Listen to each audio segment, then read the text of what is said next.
Let me read the question now. Additional mathematics panel will organize seminar score for some of the students from class A and class B. The number of students from class A is X and the number of students from class B is Y. The number of students selected is based on the following constraints. So here you have a total of 3 constraints. So let us read them one by one. Okay, for the number 1, the maximum number of students is 80. Constraint number 2, the number of students from class B that exceeds the number of students from class A is less than 10. Okay, so moving on to constraint number 3, the minimum number of students from class B is 15. Okay, let me read the question part A. Write 3 inequalities other than x more than equal to 0 and y more than equal to 0 which satisfy all the above constraints. Okay, this is for the question part A. Moving on to the question part B. Using a scale of 2 cm to 10 students on both axes, construct and shade the region R which satisfies all the above constraints. Okay, so this is the question part B. Okay, moving on to part C. Use the graph constructed in 15B to answer the following questions. Okay, here you have 2 questions. Okay, for the part 1, find the maximum number of students from class B. For the part 2,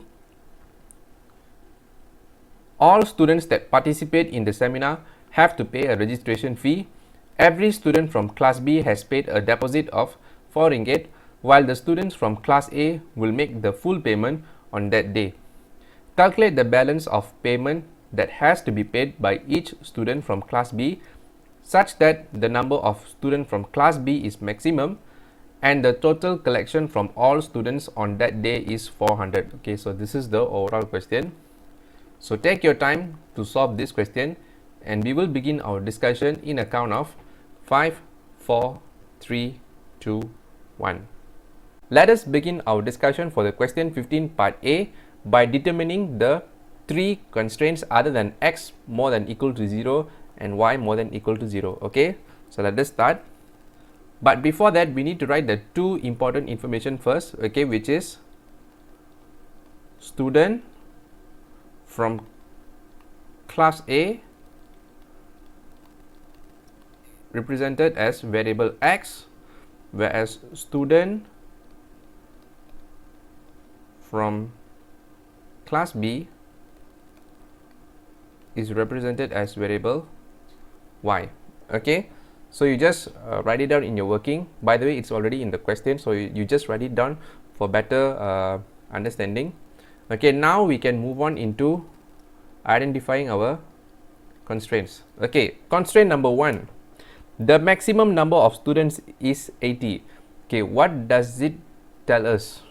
Okay, it tells us that the number of students cannot be more than 80. Okay, that's one thing. Now you have 2 types of students. One is students from class A, another one is students from class B. And they mentioned that the number of students, the maximum number of students must be 80. So from here, combination from x and y, okay, x plus y must be less than equals to 80. It can be less or exactly same as 80 but cannot be more than 80. So this is the constraint number 1. Okay, so from here, moving on to the constraint number 2. Okay, the number of students from class B that exceeds the number of students from class A is less than 10. Sounds a bit tricky. Let me slow it down for you. Number of students from class B, what variable does it represent? Y. Write it first. Okay, and then that exceeds the number of students from class A is less than 10. Okay, what does it tell us? That means the difference between y and x must be less than 10. Okay, let me repeat again. The difference between y and x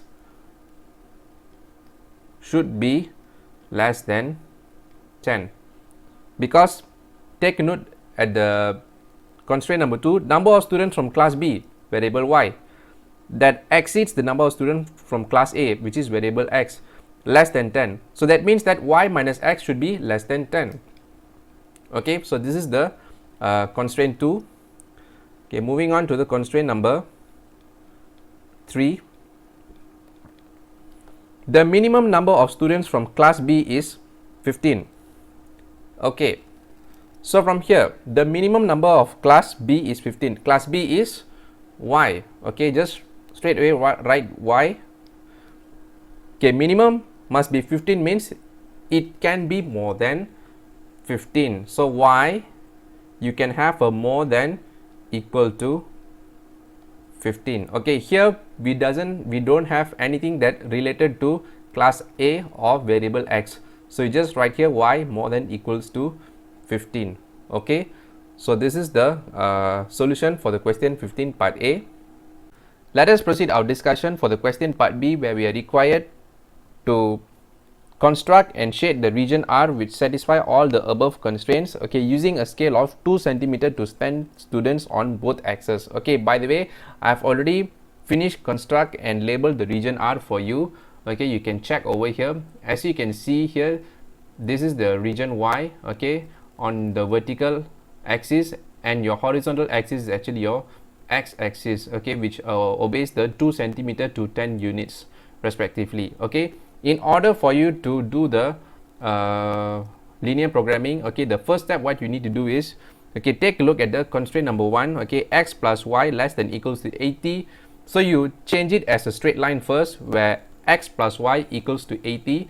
So you treat it as a straight line first, okay, and then you choose the 2 points and you draw the straight line, okay, and then you focus on the inequality symbol. Okay, since in this case the inequality symbol is less than equals to, okay, you can just do a small marking over here which is pointing downwards, okay, and then you can proceed to the constraint number 2. Okay, for the constraint number 2, the case is a bit different since it's not having an equal sign.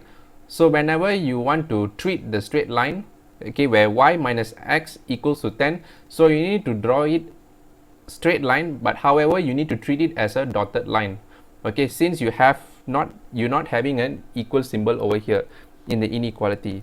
Okay, so once you draw the dotted line, okay, then you focus on the inequality. Since you have a less symbol, so you just do a small label which is pointing downwards, okay, and then you down the constraint number 2. Moving on to the constraint number 3, okay, you have y equals to 15, okay, it's literally a horizontal straight line graph. Okay, you just draw a straight line graph, and then you need to focus on the inequality. Here you have y more than equal to 15, so you just do a marking, small marking which pointing upwards, okay. Then later on you observe and check which region has the most common enclosure, okay. So as you can see, the region R has the most common region which satisfy all the 3 inequalities. So once you confirm that, so you just do the full shading and then you label it as a region R, okay. So from here, so this is actually your region R over here, which I've already mentioned it for you. We are back with the graph again in order for us to discuss the question C part 1. Okay, in order for us to find the maximum number of students from class B, okay, for this question you got to be careful. As you take over here this region R, even though the top region you find that you have a y equals to 45, you cannot take the y equals to 45, as this is not a complete straight line, is a dotted line, guys. Okay, dotted line means, okay, that means that it is not representing an equal symbol. That means you cannot take the exact value, you need to take either more or less. In this case, y minus x is actually less than 10, so you need to take you need to take the next possible value. In this case is 44. So from here, the maximum number of students from class B is not 45, but it is 44 students. Okay, so that is your answer for the question C part 1. Okay, so from here itself, let us move on to the question C part 2. So in order for us to proceed to the question C part 2, we need to know the maximum point first. Okay, in this case, to find the maximum point, So from here, of course, we cannot take the 35, 45. Okay, you need to take the next possible value. Okay, the one lower. So from here itself, you have two possible value. Okay, you can choose either 35, 44 or 36, 44. So from here, you can choose the 36, 44 as that is the possible maximum value that you can obtain. So you choose the 36, 44. And that is the reason why I do the two possible marking of coordinates over here, guys. Okay, so from here, let us move on to our main discussion. Okay, so from here, let us perform our calculation over here. But before that, let me write the explanation. So maximum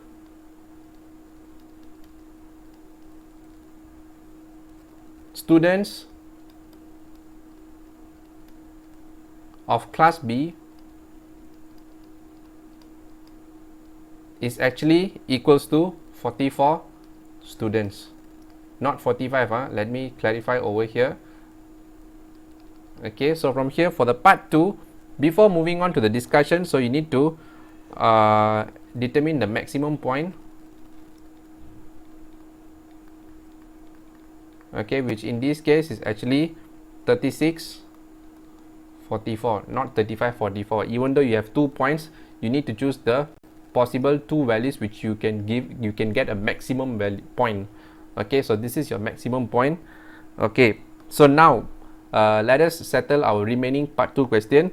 They mentioned that every student from class B has paid a deposit of 4 ringgit, while the students from class A will pay the full payment on that day. So class B is actually Y, class A is actually X.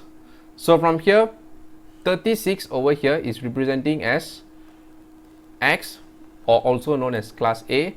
44 number of students is also known as class B, or also known as Y in this case. Okay, guys. Okay, so from here they mentioned that class B has already paid a deposit of 4 ringgit, while the student from class A, they will make the full payment on that day. And they also mentioned that the total collection from all students on that day is actually 400. Okay, so let us perform our calculation. Start with the student from class A. Okay, student from class A, they're going to make the full payment. Okay, full payment, that means that they're going to pay deposit plus with some other value. So from here, 4 you plus with D. Okay, you can use any other value, so I'm just using D over here. So 4 is actually the deposit, and then plus with the value that we don't know yet. That is one you're going to find out over here. Okay, times with the number of 36. Why 36 is representing students from class A. Okay, plus with D. Okay, and then you times with the 44. Okay, so let me just times this. Okay, 36 times 4, you get 100. 44 plus with 36D plus with 44D equals to 400. Okay, so 44 plus with 36 you get is 80D. Okay, so 80D is equals to 400 minus with 144. Okay, let me just write this properly.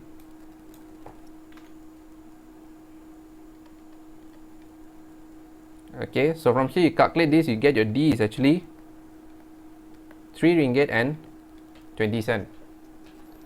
Okay, what does it tell us?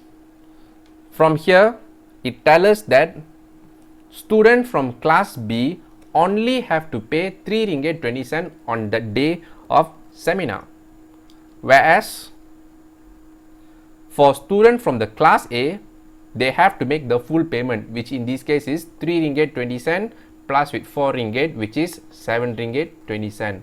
Okay, so I hope my explanation clarifies you and gives you the better understanding. So that is all for the discussion for the question 15. So I hope you find this video useful. If you like this video, make sure that you give a thumbs up. If you haven't subscribed to the channel, please subscribe to the channel and hit the bell icon for more upcoming Math tutorial videos in the future, and make sure that you share this video to your friends. Thank you everyone for your support, and I'll see you in the next video.